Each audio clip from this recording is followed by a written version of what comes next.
Hi, Peter Salemi.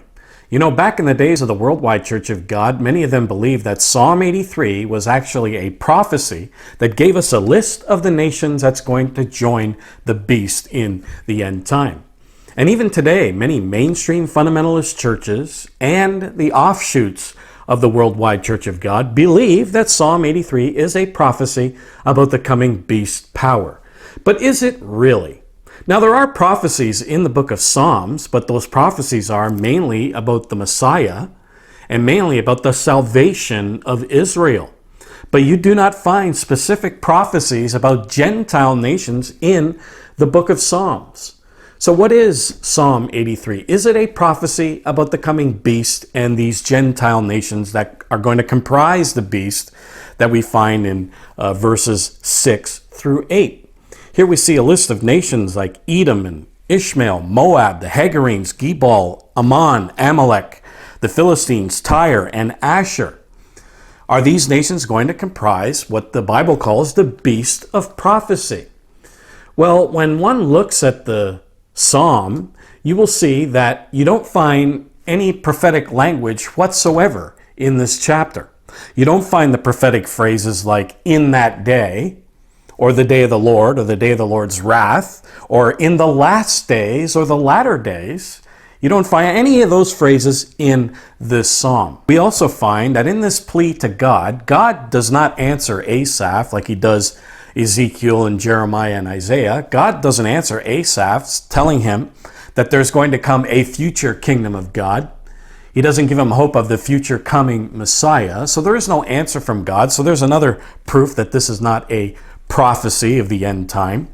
We also find in verses 4 and 5 that Asaph is speaking in the present tense. It says here, verse 4, "They have said, 'Come and let us cut off from being a nation, that the name of Israel may be no more in remembrance.'" And then again it says here, "For they have consulted together with one consent.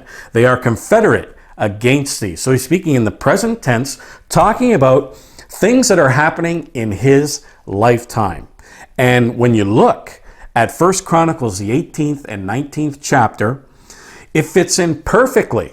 During his lifetime, it fits in perfectly with this psalm. So he's speaking of the present tense, not the future. He's not speaking of the kingdom of God. Also, when we see these lists of nations, some of them don't even exist today, like Gebal or the Hagarenes. None of these nations exist. So how can these nations comprise the beast when some of these nations don't even exist today in our modern world?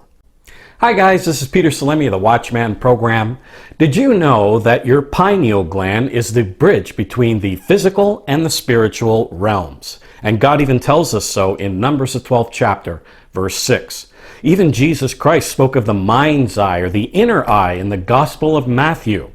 Now, your pineal gland can become inactive and that spiritual connection can become blocked. Now, if you want to reconnect and activate your mind's eye, here's a great natural product that does just that. Pineal XT. This supplement is made with all natural, non-GMO ingredients that will supercharge your pineal gland and you will be able to reconnect to the spiritual realm. Just click the affiliate link in the video description below and get your bottle of Pineal XT. So if Psalm 83 is not a prophecy, then what is it? Well, we see in the book of Psalms, David wrote many psalms crying out towards God, lamenting, asking God to deliver him from his enemies, and they're all pretty much composed in the same way.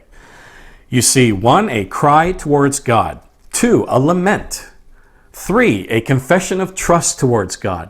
And of course, 4, a petition, a request to God. And this psalm is composed in the same way. This psalm is a lament, a national lament.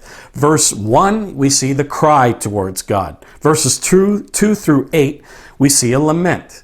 Them crying out because of their enemies. They want to destroy Israel and so on.